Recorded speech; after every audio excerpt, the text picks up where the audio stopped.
میں اور چاچا ایک ساتھ صوفے پر بیٹھے ہوئے تھے اور چاچا مجھے سوئی میں دھاگا ڈالنے کا طریقہ بتا رہے تھے۔ ادھر میری گود میں بیٹھو زوبی، میں تمہیں اچھی اور سچی باتیں بتاتا ہوں۔ چاچا جان نے مجھے پکڑ کر اپنی گود میں بٹھا لیا۔ میں حیرت سے چاچا جان کی طرف دیکھنے لگی۔ مجھے حیرت اس بات پر نہیں ہو رہی تھی کہ چاچا جان نے مجھے اپنی گود میں بٹھایا ہے، اس بات پر ہو رہی تھی کہ وہ میرے لیموں کو اپنے کانپتے ہاتھوں سے چھو رہے تھے۔ چاچا جان، آپ یہ کیا کر رہے ہیں؟ میرے ان حصوں کو کیوں چھو رہے ہیں؟ میں فوراً چاچا جان کی گود سے اتر گئی۔ مجھے ان کے ارادے معلوم تو نہیں تھے، مگر ڈر لگ رہا تھا۔ میں تو صرف یہ چیک کر رہا تھا کہ یہ ابھی تک بڑے کیوں نہیں ہو رہے ہیں۔ 3-4 سال سے اتنے ہی ہیں۔ مجھے فکر ہو رہی تھی، بس اسی لیے چھو کر دیکھ رہا تھا۔ انہیں اب تک مالٹے بن جانا چاہیے تھا۔ چاچا سست قدموں سے میرے قریب بڑھتے ہوئے بولے۔ میں قدم پیچھے کرتے کرتے دیوار کے ساتھ جا لگی اور چاچا میرے نزدیک آ گئے۔ وہ آخر میرے ساتھ کرنا کیا چاہتے تھے؟ میں ان کی آنکھوں میں دیکھ کر یہی اندازہ لگا رہی تھی۔ چاچا جان کا ایک ہاتھ میرے کندھے اور دوسرا ہاتھ میری پشت پر تھا۔ چاچا کے ارادے اب صاف ظاہر ہونے لگے تھے۔ اس سے پہلے وہ مزید کچھ کرتے دروازے پر دستک ہوئی۔ زوبی، تم یہاں ہو؟ مجھے پکارنے والی میری اپنی بہن تھی۔ جی آپی، میں یہاں ہوں، میں نے فوراً جواب دیا۔ چاچا کو مجبوراً اپنی گرفت ڈھیلی کرنی پڑی۔ میں نے جلدی سے دروازہ کھولا۔ آپی کمرے میں داخل ہوئیں اور شک کی نگاہوں سے چاچا کو دیکھنے لگیں۔ خیر ہے چاچا، آپ اس وقت زوبی کے پاس کیا کر رہے ہیں؟ لگتا ہے آپ کو بہت سردی لگ رہی ہے جو آپ میری بہن کے پاس آ کر اپنی سردی کم کر رہے ہیں۔ آپی چاچا کو ترچھی نگاہوں سے دیکھ کر بولی۔ چاچا بھی ماسٹر انسان تھے، جواب دیے بنا کہاں ان کو صبر آنے والا تھا۔ کیا کروں، بیوی تو زندہ نہیں ہے جس کا سہارا لے کر ٹھنڈ دور کروں، اور نہ ہی تمہارے سسر کی طرح اتنا خوش نصیب ہوں جس کی اتنی پیاری بہو ہو جسے صرف ایک بار قریب سے دیکھ لینے سے ساری سردی ختم ہو جائے۔ چاچا آپی کے بدن کو غلیظ نظروں سے دیکھ کر بولے۔ آپی کا چہرہ غصے سے لال پیلا ہونے لگا۔ چاچا کمرے سے باہر نکل گئے اور آپی چاچا کا غصہ مجھ پر اتارنے لگی۔ تمہیں میں نے کتنی بار منع کیا ہے اس چاچا سے دور ہی رہا کرو، مگر تم ہو جو سنتی ہی نہیں، جو ہر وقت اس چاچا کی ٹافی کھانے کے چکر میں لگی رہتی ہو۔ آپی میرے بازو پر اپنی گرفت محسوس کر کے بولی۔ درد کی شدت سے میری آنکھوں سے آنسو بہنے لگے۔ مجھے تکلیف ہو رہی ہے، اس بات کا احساس آپی کو میرے خاموش آنسو دیکھ کر ہوا۔ انہوں نے میرا بازو چھوڑا۔ میرے سسر جی کے کمرے میں جاؤ، میں بھی وہیں آتی ہوں۔ مگر آپی، رات کے 2 بجے ہمارا انکل جی کے کمرے میں کیا کام؟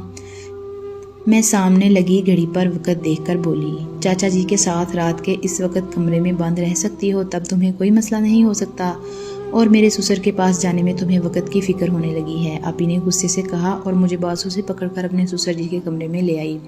وہ میرے ساتھ بہت برا سلوک کرتی تھیں، سگی بہن ہو کر ستیلیوں سے بھی بدتر سلوک کرتی تھیں۔ میں انکل جی کے کمرے میں آئی۔ انکل بستر پر صرف ایک کچھا پہن کر لیٹے تھے۔ انہیں اس طرح دیکھ کر میری نظریں جھک گئیں۔ اس تیل سے انکل کی مالش کر دو، ان کے جسم میں بہت درد ہو رہا ہے، آپی نے ہاتھ میں تیل کی بوتل دیتے کہا۔ میں نے تیل پکڑ لیا۔ اب خوش ہے نا سسر جی آپ؟ آپی نے انکل جی کو آنکھ مار کر پوچھا۔ ہاں بہت خوش ہوں، تم اب جاؤ کمرے سے باہر تاکہ میں اپنی خدمت کروا سکوں، انکل جی نے بھی مسکرا کر کہا۔ آپی ہنستے ہوئے کمرے سے باہر چلی گئیں۔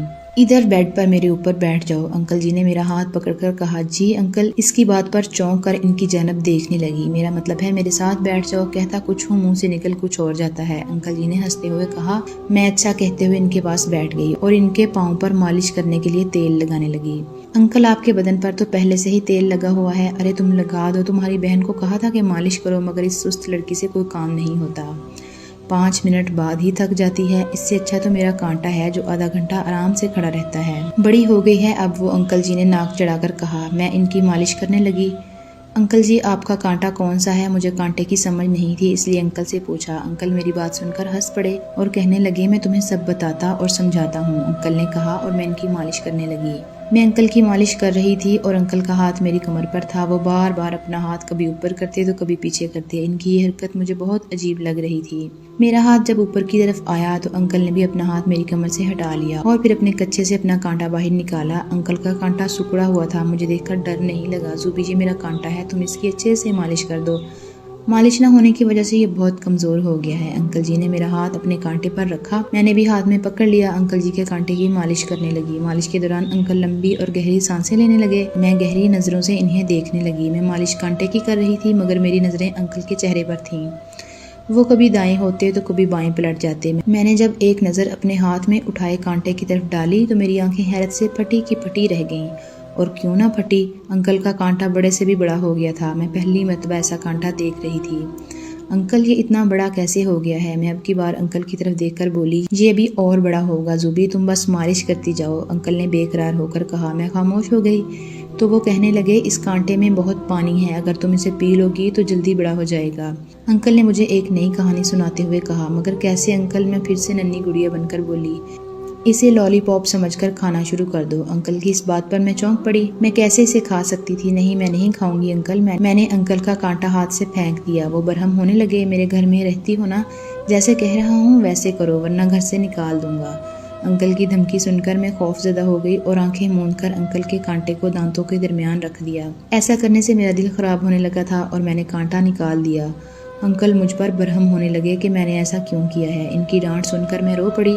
اتنے میں باجی بھی کمرے میں آ گئی۔ انہیں دیکھ کر میں مزید رونے لگی۔ آپی نے میرے رونے پر کوئی دھیان نہیں دیا اور اپنے سسر سے مخاطب ہوئی، میں نے آپ سے کہا بھی تھا یہ سب زوبی سے نہیں ہوگا، مگر آپ کو شوق تھا کنواری لڑکیوں سے مالش کروانے کا۔ اب میں خود ہی آپ کی مالش کروں گی، تم جاؤ بچوں کے پاس۔ آپی نے مجھے کمرے سے باہر بھیج دیا اور خود اپنے سسر کا لالی پاپ کھانے لگی۔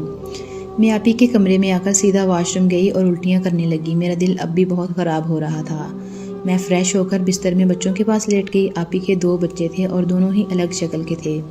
میں آنکھیں بند کر کے لیٹ گئی۔ سر میں بہت درد ہو رہا تھا۔ کمرے میں 0 واٹ کا بلب آن تھا۔ میں نے آنکھیں موندی تھیں کہ مجھے اپنے ماتھے پر کسی کے لمس کا احساس ہوا۔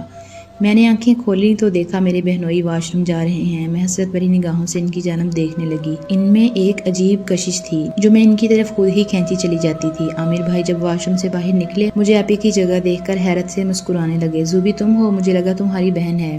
اسی کو سمجھ کر میں نے تمہارے ماتھے کو چھو لیا تھا۔ ناراض مت ہونا، اندھیرا تھا اسی لیے مجھے کچھ دکھائی نہیں دیا، عامر بھائی نے مسکراتے ہوئے کہا اور بیڈ کی دوسری جانب لیٹ گئے۔ میں ان کے جھوٹ پر مسکرا دی۔ میں جانتی تھی وہ من ہی من میں مجھے چاہتے ہیں مگر کہنے سے ڈرتے ہیں۔ میں بھی ان کی طرف رخ کر کے سونے کی کوشش کرنے لگی۔ ناظرین، اگر آج کی سٹوری آپ کو پسند آئی ہو تو ویڈیو کو لائک اور شیئر ضرور کیجیے۔